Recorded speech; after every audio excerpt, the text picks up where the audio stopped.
कुछ जगह से सवाल है नवादा जिले से कि शिव गुरु हैं या साहब श्री हैं, कृपया समझाया जाए। मतलब गुरु शिव हैं या साहब हैं? या साहब हैं।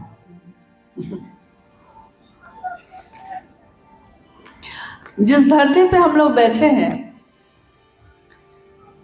बुद्ध की धरती कही जाती है। ये एक बार साहब ने कहा, हम लोग बैठे थे, साहब ने कहा कि एक बात पे आप लोग गौर करिए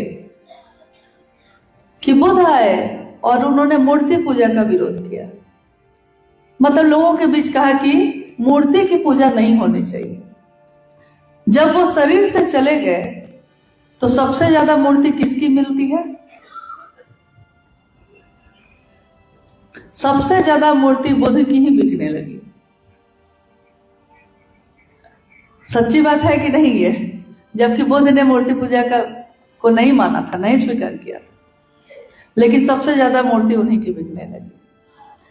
वरेण्य गुरु भ्राता साहब श्री हरिनानंद जी ने हमेशा अपने उद्बोधन में ये कहा है कि मैं शिव का शिष्य, यानी शिव के शिष्य हैं वो।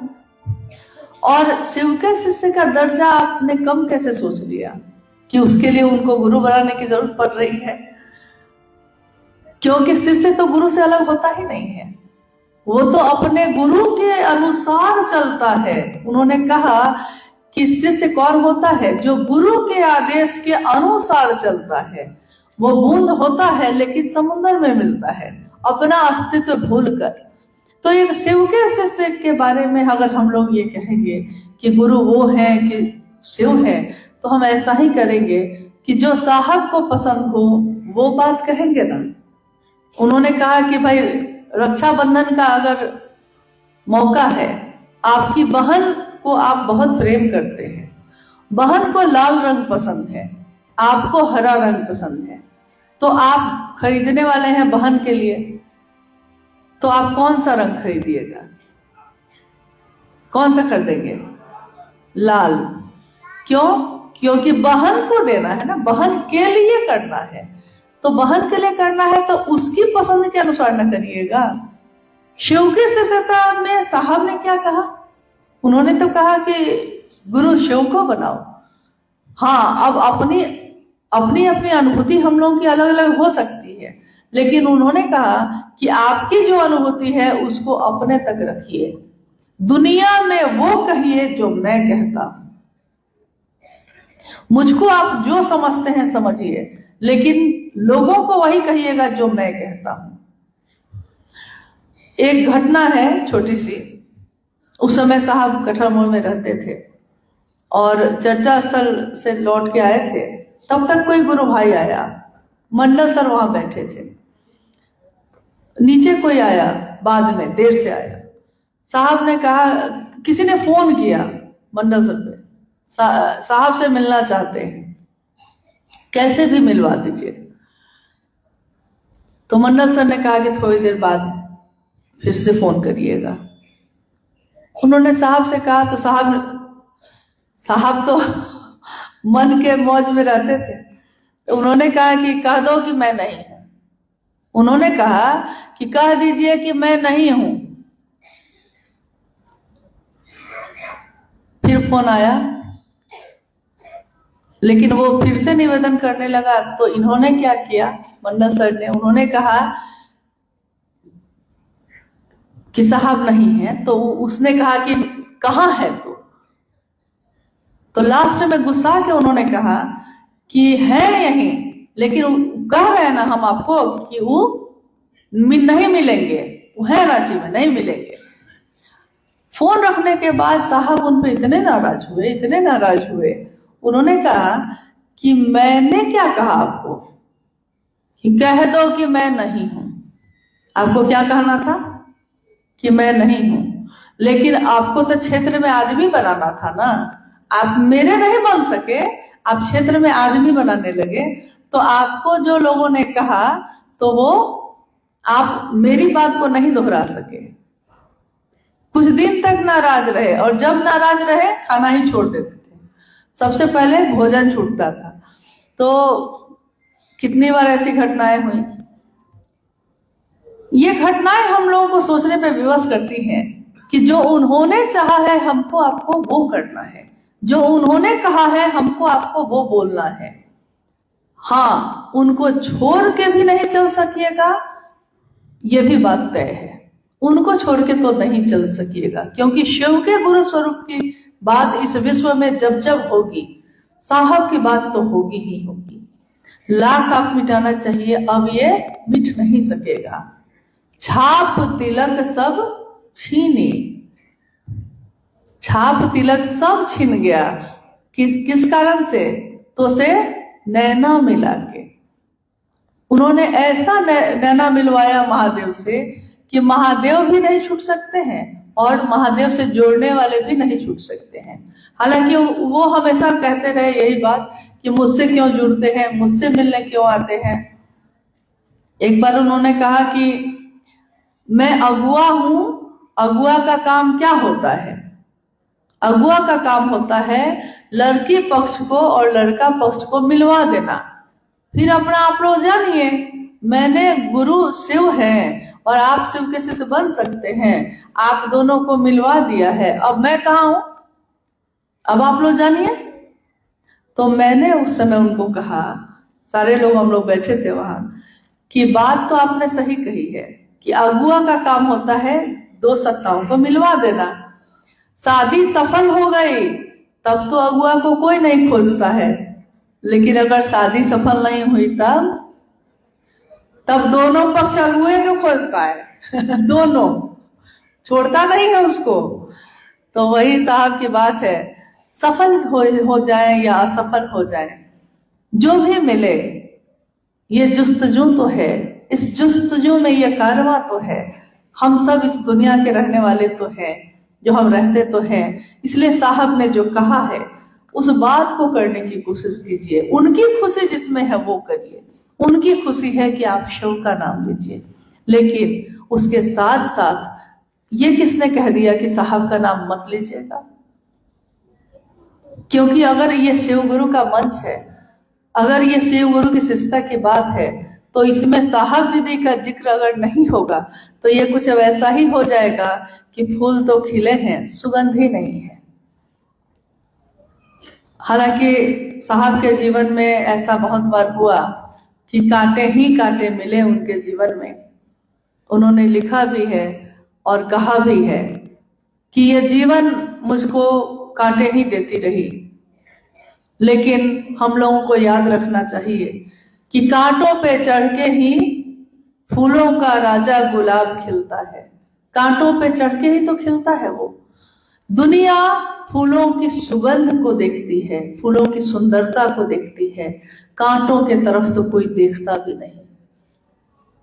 कोई देखता है कांटों को? शिव की शिष्टता वैसा ही फूल बनकर इस दुनिया में खिली है।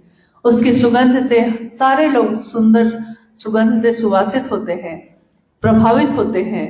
कांटे कितने मिले हैं इस रास्ते पे चलने में, ये दुनिया के लोगों को कोई इससे मतलब नहीं है। लेकिन जिस दिन साहब और दीदी ने इस रास्ते को चुना था, उनके जीवन में, उनके रास्ते में कांटे ही कांटे थे। सारे कांटे उनके पैरों में चुभे, लेकिन उन्होंने हमारे आपके लिए फूलों का रास्ता बनाया। आज हमको कोई परेशानी नहीं होती। हम लोगों के लिए तीनों सूत्र है, हम लोगों को पता है कि मंजिल क्या है। उस दिन उनको मंजिल भी पता नहीं थी, कोई रास्ता नहीं था, कोई दिखाने वाला नहीं था, शिव भी मिल नहीं रहे थे। वैसी जगह पे भी वो चलते रहे और लोगों के लिए रास्ता बनाता हुआ उनका मन भी चलता रहा। अगर वो नहीं करते तो आज हम कहाँ होते, और आने वाले समय में एक दिन हम और आप भी नहीं होंगे। इन्होंने अभी अनुभैया ने समाधि स्थल की बात कह रहे थे, वो बात समाधि स्थल की सिर्फ नहीं है। बात यह है कि अगर गुरु के शिव के गुरु स्वरूप की बात करते करते साहब और दीदी के बारे में अगर लोगों को आप नहीं बताइएगा तो जानते हैं क्या होगा? साहब के शरीर में रहते हुए ऐसा हुआ है। एक जिले में शिव गुरु महोत्सव हुआ और आप में से बहुत लोग जानते होंगे कि पहले महोत्सव या संगोष्ठियों में जो बैनर बनते थे उसमें साहब कहते थे कि सिर्फ महादेव की तस्वीर रहेगी।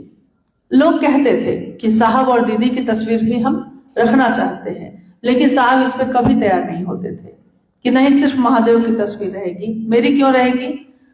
लेकिन जब दीदी माँ शिवलीन हुई उसके बाद साहब ने कहा कि अब वो शरीर में नहीं है, आप उनकी तस्वीर छाप सकते हैं लेकिन मेरी नहीं छापेंगे। हुआ ये कि कुछ समय के बाद एक जिले में शिवगुरु महोत्सव हुआ। हम उस समय दिल्ली में थे, लेकिन वहां से फोन से पता चला, अनु भैया और बच्चे गए थे साहब के साथ। पता चला कि जब उस शहर में साहब प्रवेश किए तो जब महोत्सव होता है तो नहीं हम लोग शहर के बाहर बड़ा बड़ा बैनर पोस्टर लगा देते हैं, तो उस पोस्टर और बैनर पे महादेव की तस्वीर थी, दीदी की थी, और साथ साथ वहां के जो मुख्य आयोजक थे हर जगह उनकी तस्वीर लगी थी। ये सुनकर ऐसा लगा जैसे आपके शरीर में लोग बहुत सारी सुई एक साथ चूहो दे तो कैसा लगेगा। ये कोई सोच भी नहीं सकता है कि उस स्थान पे कोई और हो, ये हम लोग की कल्पना में भी नहीं है। लौटने के बाद मैंने साहब से बहुत निवेदन किया और सारे लोगों ने कहा वहां कि जी अब अपनी तस्वीर को छापने की अनुमति आप दीजिए। मैंने भी कहा कि अगर अब आप नहीं देंगे तो होगा ये कि हर व्यक्ति अपने अपने क्षेत्र में अपनी तस्वीर चिपका लेगा। शिव के शिष्यता में गुरु शिव है, शिव के शिष्यता में हमको चलाने वाले साहब एक है, दीदी एक है, और कोई नहीं हो सकता। और अगर ऐसा होता है हम लोग के रहते तो आप इसकी कल्पना कर लीजिए कि हम लोग भी एक दिन न रहेंगे तो आने वाले समय में लोग इसका कितना बड़ा व्यापार बनाने वाले हैं। इसीलिए सावधान होने की घड़ी अभी ही है। जो साहब ने कहा है उसको करें हम लोग। गुरु के मंच पे साहब को प्रणाम, दीदी को प्रणाम, महादेव को प्रणाम। इसके सिवा हम में से कोई भी कहीं भी जाता है, हम लोग खुद भी निवेदन करते हैं कि हम लोग को उस मंच से प्रणाम मत करिए, क्योंकि ये मंच पे से प्रणाम करने का हकदार अगर कोई है तो सिर्फ महादेव और साहब दीदी हैं। अगर ये भैया को प्रणाम, वो दीदी को प्रणाम, ये सब होने लगा तो शिव की शिष्यता इतनी बिखर जाएगी, इतने टुकड़ों में बढ़ जाएगी जिसकी कल्पना साहब ने नहीं की। उन्होंने सपना देखा कि विश्व के लोग एक होंगे, गुरु एक शिव हैं, उससे बड़ा उससे सुंदर गुरु कोई नहीं है, और सारे लाखों करोड़ों लोग उस शिव शिष्यता की राह पे चलेंगे। इस सपने को पूरा करने में मदद करिए। उन्होंने कहा अभी अनुभव ने कि मानसिक मदद बहुत बड़ी मदद होती है। अपने मन को स्पष्ट करिए, मंजिल आपकी कोई गुरु भाई गुरु बहन नहीं, वो शिव है। आपको किसी और से जुड़ने की जरूरत नहीं। साहब ने कहा कि आज ये डाली हरी है, आप उस पे लटक गए हैं कि हरी तो है, ये गुरु भाई तो बहुत महादेव की बात करते हैं, ये गुरु बहन तो बहुत महादेव की बात करती हैं, और अगर वो टूट गए तब आप कहाँ जाएंगे। तो हमको जोड़ना ही क्यों है। साहब ने खुद से नहीं जोड़ा, साहब ने खुद के लिए प्रेरित नहीं किया, अपनी स्थापना नहीं की, तो हम आप क्यों करेंगे। जो उन्होंने कहा है वही करने की कोशिश हम सब करें।